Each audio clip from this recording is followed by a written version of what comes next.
You've gone through multiple Power BI practice questions, but can you handle real exam scenarios in the Microsoft Power BI Data Analyst exam? Because the truth is, the exam doesn't just test definitions.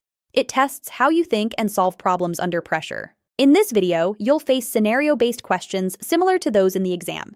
If you haven't watched our previous video covering foundational questions, check it out using the link on your screen.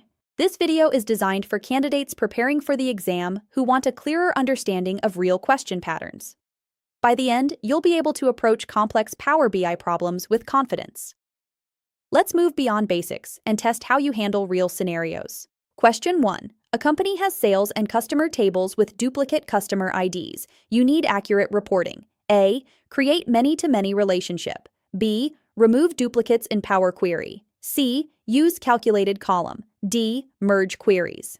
Pause and think about the best option. Correct answer, B. Remove duplicates in Power Query. Explanation, clean data before modeling. Duplicate keys can break relationships and cause incorrect aggregations. Question 2. A dataset contains 5 years of sales data and is growing daily. Refresh is slow and exceeds time limits. You need to optimize refresh performance. What should you implement? A. Full dataset refresh daily. B. Incremental refresh policy.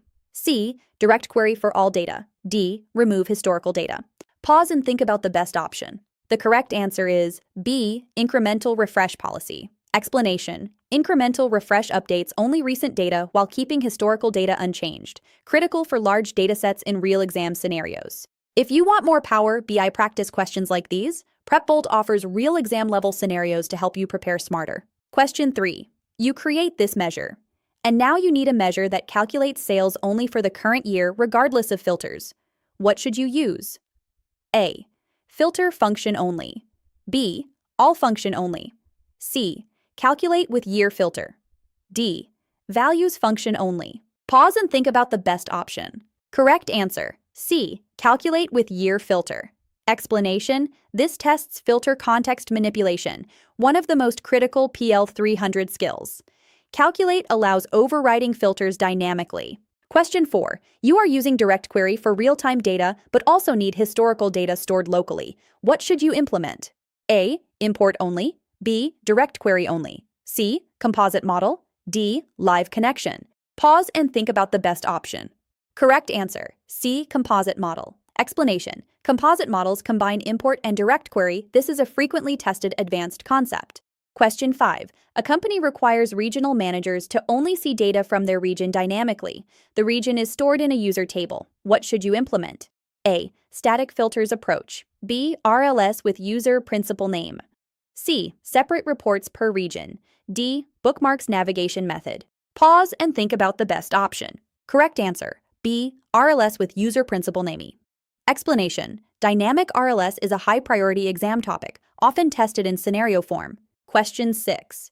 You notice Power Query transformations are slowing performance. You want transformations to be executed at the data source level. What should you ensure? A. Disable query folding. B. Increase memory. C. Use DAX instead. D. Enable query folding. Pause and think about the best option. Correct answer, D. Enable query folding. Explanation. Query folding pushes transformations to the source, improving performance. This is a key optimization concept. Today, you tackled advanced scenario-based Power BI practice questions, the exact type that appears in the Microsoft Power BI Data Analyst exam. This is how the exam really tests you, through real-world problem solving, not just theory. If you want to go deeper and practice with full exam-level difficulty, visit PrepBolt Practice Questions and start preparing smarter today. In our upcoming videos, we'll cover more Power BI Data Analyst certification exam topics, like preparing the data. Keep practicing, stay consistent, and you're one step closer to passing the PL-300 exam with confidence.